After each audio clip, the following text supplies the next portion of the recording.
what's up? Kamusta kayo mga tolits? Yan, papunta na nga pala ako sa game venue namin sa court. Yun, para makapag-ayos na agad para sa game mamaya. Tara, samahan nyo ko. Let's go. Yun, papunta na kami sa venue. Yo, what's up? You know? Ito na sa venue.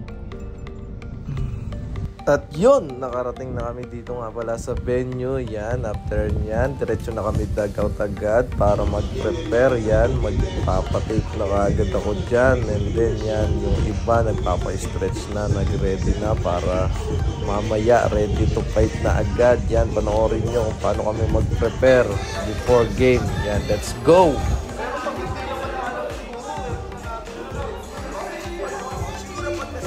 Guys, ano tayo ang defense pag-start natin? If it's a miss basket, And then after namin mag-prepare, syempre mag-pray na it's a muna main kami. basket. Let us pray.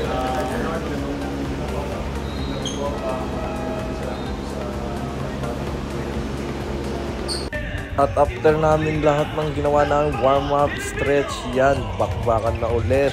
Panoorin nyo mga tolits, saglit lang yan. Let's go!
At dito, second half na nga pala. Yan, nag-huddle muna kami mga player bago mag-start yung second half. And then yan, start na uli. Tara, bakbakan na uli mga tolits.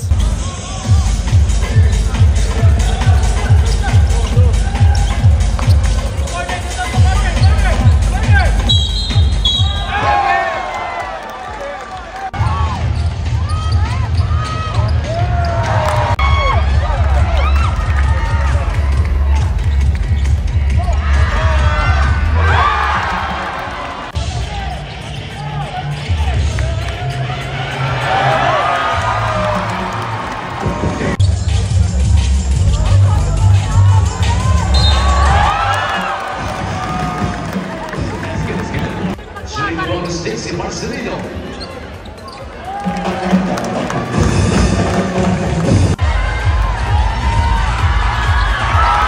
At tutuntira nga pala ni Tyron Chan. Yan, dyan na kami nagkagulo dahil clutch yan. Fall basket, 3-point. Tignan nyo.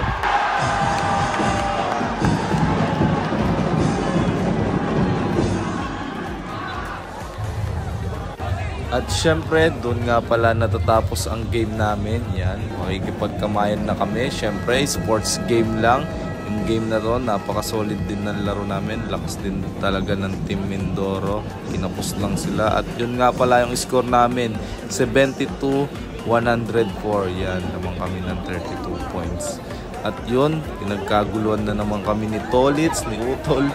Siyempre yan, pagbibigyan natin yung mga taga Nueva Ecija dahil sila yung mga supporters natin. Ayan, hindi sila nagsawang sumuporta sa Team Nueva Ecija.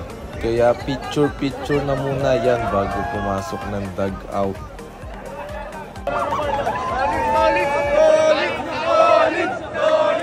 At yun lang for today's video. Salamat and God bless.